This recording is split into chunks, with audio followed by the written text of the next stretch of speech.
The temperatures are hot here in Phoenix. It's time to start thinking about camping or up in the North Country. Welcome to VTEC Academy. You're about to get schooled. I bought something. Well, a brand new Ridgeline is one thing, but also I bought the Ridgeline tent. Let's check it out. I've seen a couple of videos on YouTube on how to assemble this, and I have to say the majority of them are kind of lame. So originally I didn't plan on making a video on this, but I think we need to do it. So here it is. The Honda Ridgeline tent. It's supposed to go in the bed of this Ridgeline and turn the bed into a bed. So let's put it together, see what it's like.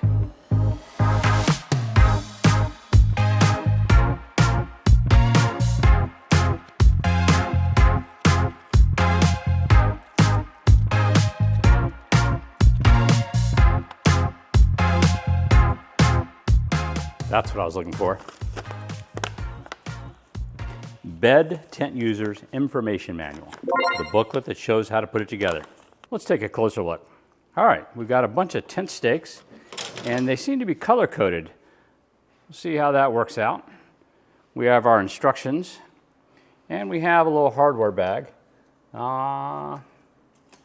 This looks like a hanging bag. I believe this goes inside somewhere.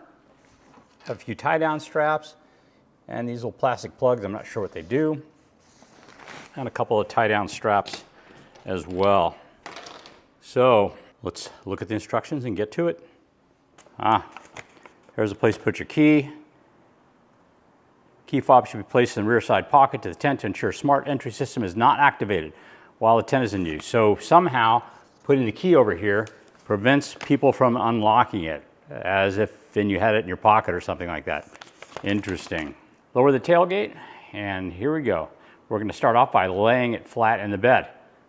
So let's do that.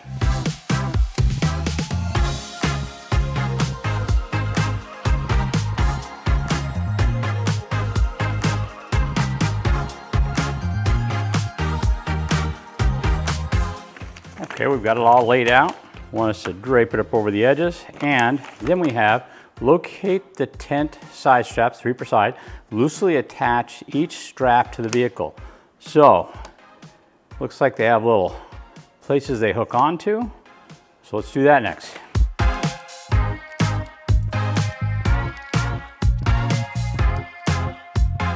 Looks about right.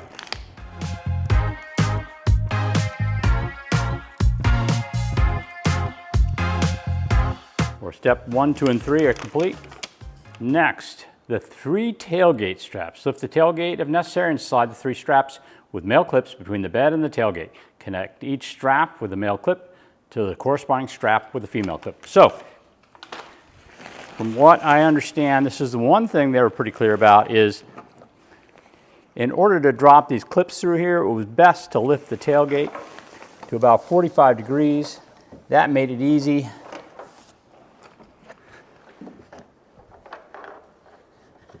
to get them through.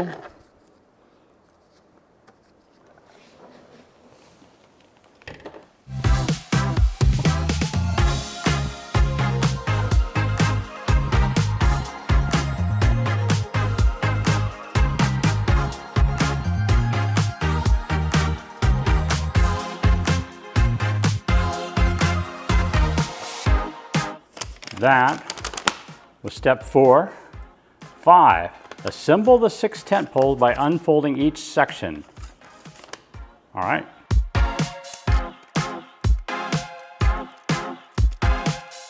These are supposed to go crosswise.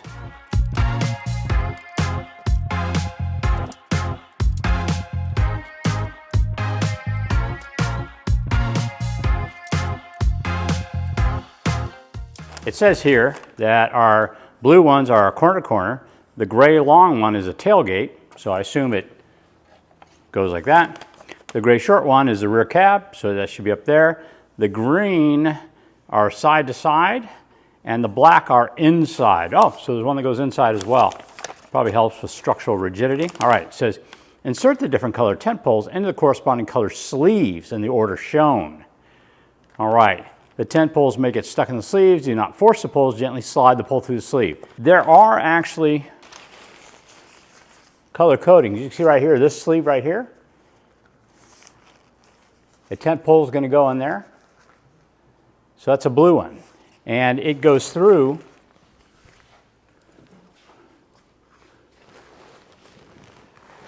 these blue sleeves right here on the tent itself. So,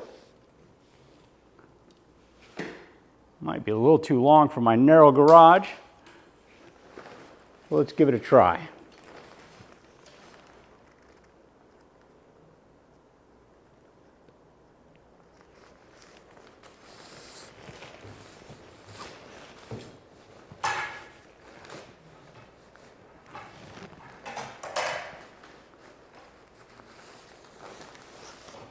Oh, wow. A lot of times on tents, they have a break in the middle. And therefore, when you try to feed it through, it doesn't really go through. But that one did.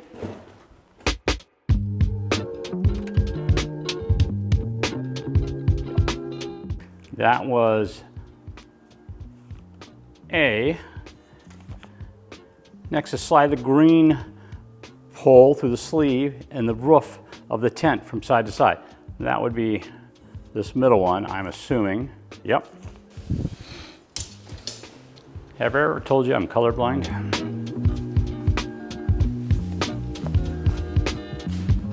Makes for a hell of a time wiring stuff. The blue pole should be below the green pole, B. Oh yeah, so it is. My blue pole's underneath the green pole. Whew. All right. Slide the short gray pole into the sleeve at the back of the tent near the vehicle's cabin. Short gray.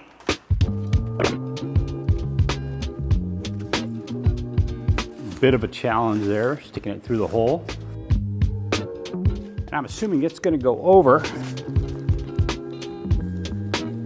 which is why it's getting put in now and not before. Slide the long gray pole into the sleeve at the front of the tent, just above the tailgate. Whoa, I think I'm going to have to break this one in half in order to get it through.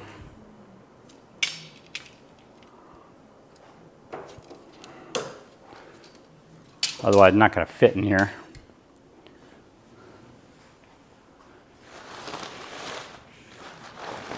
There it is.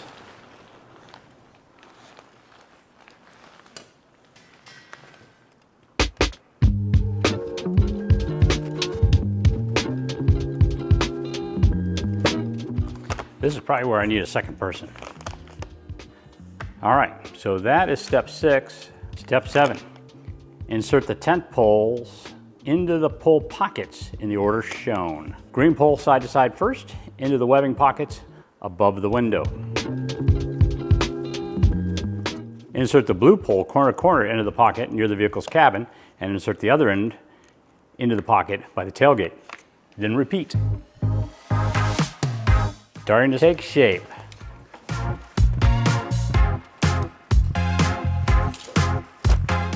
Uh-oh, I lost a blue one.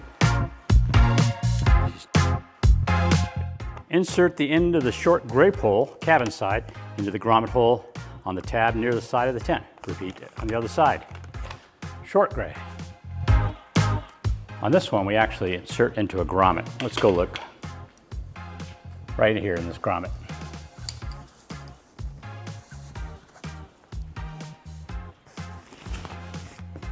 Insert the long gray pole into the pole pockets at the tailgate.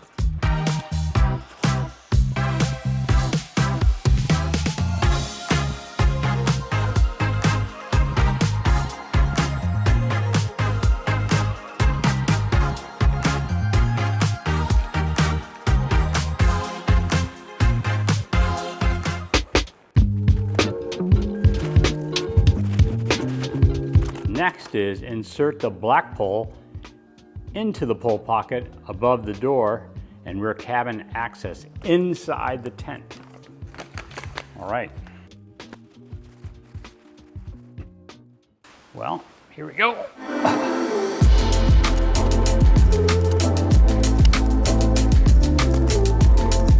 An idea, these little Velcro things are here for a reason.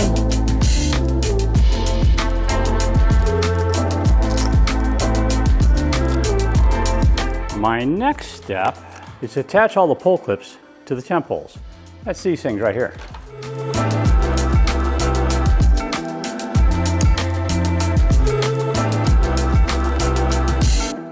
I'm 5'7". I think I need a step stool.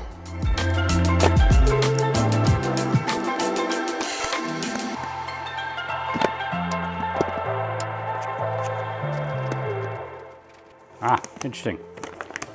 This other little net is called a gear loft. It goes in the roof. I would definitely suggest a step stool if you're going to be using this out in the wild. And now we have a rain cover that's going on next. It's going to actually go up all the way over the cab so that if you want to pass through your rear window, you can do that and rain won't get under the truck bed as easily, or under the bed of the vehicle.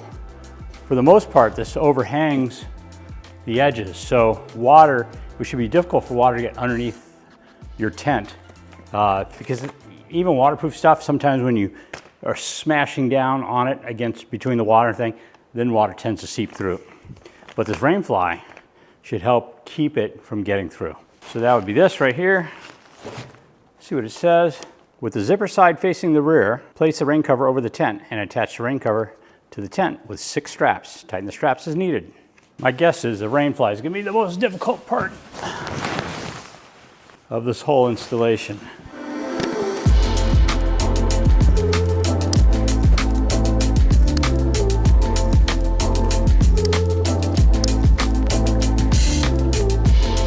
Rain fly is on.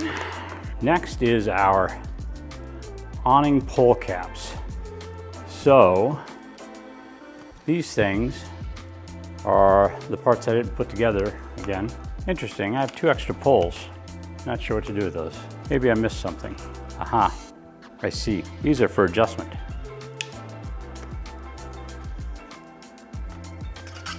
The way this works, this slides in here. And that's how you adjust the length. How's it going? Good. That looks so cozy. I'm excited. Was it hard? Not terribly hard.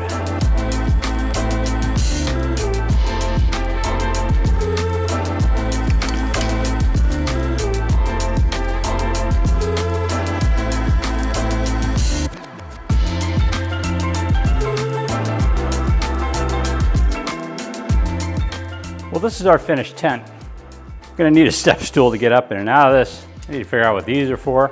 I don't see. I would imagine that they would be for the rain fly. Oh, they've got to be for the rain fly. They go in here. Okay, these last 2 poles are for the awning.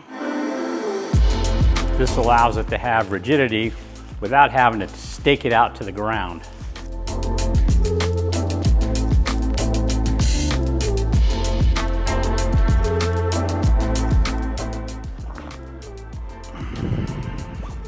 Just go home.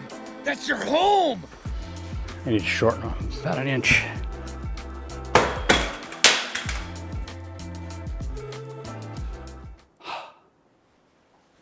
Yay. A little more difficult than I thought it'd be. This are tie downs. They're used to tie these down to the ground. This is a bag of stakes. These are pole caps. They go on and help secure the lines so they don't pop off. We'll worry about those later. All right, let's take a look at our Ridgeline tent.